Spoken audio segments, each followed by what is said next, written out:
हरे कृष्णा, राधे राधे। स्वागत है आप सभी का एक बार फिर से हमारे channel Tutu Pinky Shorts में। कैसे हैं आप सभी लोग? आशा करती हूँ आप सभी अच्छे होंगे, खुश होंगे और स्वस्थ होंगे।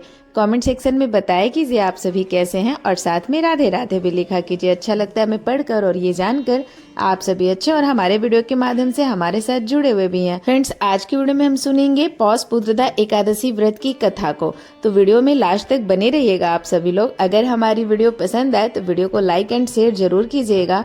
वीडियो स्टार्ट करने से पहले मैं आप सभी से रिक्वेस्ट करना चाहूंगी, अगर आपने अभी तक हमारे चैनल को सब्सक्राइब नहीं किया है तो प्लीज हमारे चैनल को सब्सक्राइब कर लें, बेल आइकन को भी प्रेस कर लें ताकि हमारे आने वाली नई वीडियो की नोटिफिकेशन आप सभी को मिलती रहे।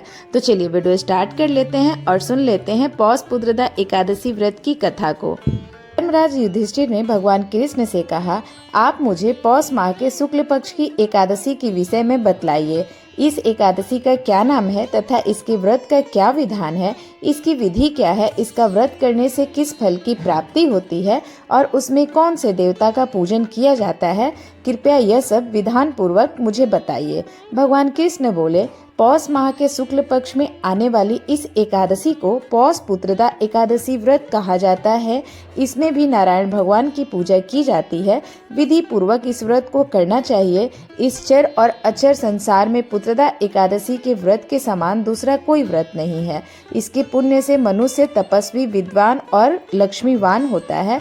इसकी मैं एक कथा कहता हूँ जो तुम ध्यान पूर्वक सुनो। भद्रावती नामक नगरी में सुकेतुमान नाम का एक राजा राज्य करता था। उसके कोई पुत्र नहीं थे। उसकी स्त्री का नाम सैव्या था। वह निपुत्री होने के कारण सदैव चिंतित रहा करती थी। राजा के पितृ भी रो रो कर पिंड लिया करते थे और सोचा करते थे कि इसके बाद हमको कौन पिंड दान देगा। राजा को भाई, बांधव, धन, हाथी, घोड़े, राज्य और मंत्री, इन सब में से किसी से भी संतोष नहीं होता था। वह सदैव यही विचार करता था कि मेरे मरने के बाद मुझको कौन पिंड दान करेगा। बिना पुत्र के पितरों और देवताओं का ऋण मैं कैसे चुका सकूंगा। जिस घर में पुत्र ना हो उस घर में सदैव अंधेरा ही रहता है। इसलिए पुत्र उत्पत्ति के लिए प्रयत्न करना चाहिए। जिस मनुष्य ने पुत्र का मुख देखा है वह धन्य है। उसको इस लोक में यश और परलोक में शांति मिलती है, अर्थात उनके दोनों लोक सुधर जाते हैं। पूर्व जन्म के कर्म से ही इस जन्म में पुत्र, धन आदि प्राप्त होते हैं। राजा इसी प्रकार रात दिन चिंता में लगा रहता था। एक समय तो राजा ने अपने शरीर को त्याग देने का निश्चय किया, परंतु आत्मघात को महान पाप समझकर उसने ऐसा नहीं किया। एक दिन राजा ऐसे ही विचार करता हुआ अपने घोड़े पर चढ़कर वन को चल दिया तथा पंछियों और वृक्षों में देखने लगा। उसने देखा कि वन में मृग, व्याघ्र, असुर, सिंह, बंदर, सर्प आदि सब भ्रमण कर रहे थे। हाथी अपने बच्चों और हथनियों के बीच घूम रहा है। इस वन में कहीं तो गीदड़ अपने कर्कश स्वर में बोल रहे हैं, कहीं उल्लू ध्वनि कर रहे हैं। वन के दृश्यों को देखकर राजा सोच विचार में लग गया। इसी प्रकार आधा दिन बीत गया। वह सोचने लगा कि मैंने कई यज्ञ किए, ब्राह्मणों को स्वादिष्ट भोजन से तृप्त किया, फिर भी मुझको दुख प्राप्त हुआ, क्यों? राजा प्यास के मारे अत्यंत दुखी हो गया और पानी की तलाश में इधर उधर फिरने लगा। थोड़ी दूर पर राजा ने एक सरोवर देखा। उस सरोवर में कमल खिले थे तथा सारस, हंस, मगरमच्छ आदि विहार कर रहे थे। उस सरोवर के चारों तरफ मुनियों के आश्रम बने हुए थे। उसी समय राजा के दाहिने अंग फड़कने लगे। राजा शुभ शकुन समझकर घोड़े से उतरकर मुनियों को दंडवत प्रणाम करके बैठ गया। राजा को देखकर मुनियों ने कहा, हे राजन, हम तुमसे अत्यंत प्रसन्न हैं। तुम्हारी क्या इच्छा है सो कहो।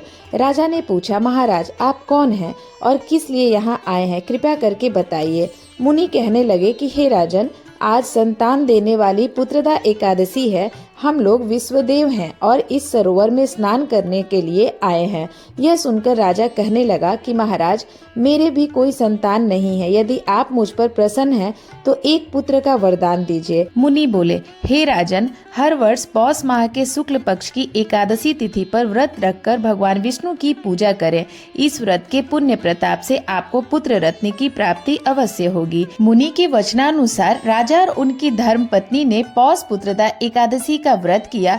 कालांतर में राजा सुकेतुमान को पुत्र रत्न की प्राप्ति हुई। वह राजकुमार अत्यंत सूरवीर, यशस्वी और प्रजापालक हुआ। श्री कृष्ण बोले, हे राजन, पुत्र की प्राप्ति के लिए पुत्रदा एकादशी का व्रत करना चाहिए। जो मनुष्य इस महात्म्य को पढ़ता है, सुनता है, उसे अंत में स्वर्ग की प्राप्ति होती है। आशा करती हूँ मेरी आज की वीडियो आप लोगों को पसंद आई होगी। वीडियो अच्छी लगी हो तो वीडियो को लाइक एंड शेयर जरूर कीजिएगा।